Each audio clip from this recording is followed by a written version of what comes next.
Hawa watu wanakuomba. Wakati tutakuwa na mambo ya registration, ya cash transfer, kindly. This time when they did it from the national level, watu wetu ulikuwa unaulizwa nani amekuleta hapa. Nikienda kama mimi Rahab na crutches yangu, nikifika hapo, the registering clerks wanakuuliza nani amekuleta, umejileta hauna severe disability, rudi nyumbani. Lakini mzee amewekwa na Prado na sahani yake. Si ni kweli? Anawekwa na Prado na sahani yake, lakini yeye anaingia kwa cash transfer. Lakini walemavu hawa wote unaona 90% were not registered. Ni kweli ama si kweli?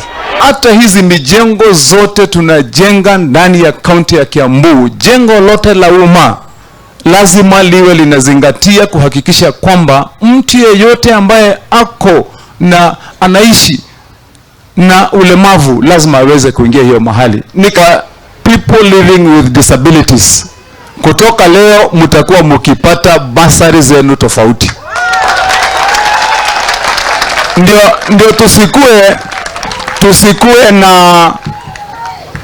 tusikue na hali ambapo wengine wenye wako na nguvu, wengine wako na mwili ambao wanaweza kusukumana na wengine wanasukumana na watu wetu with disability wakiwa wanatafuta form.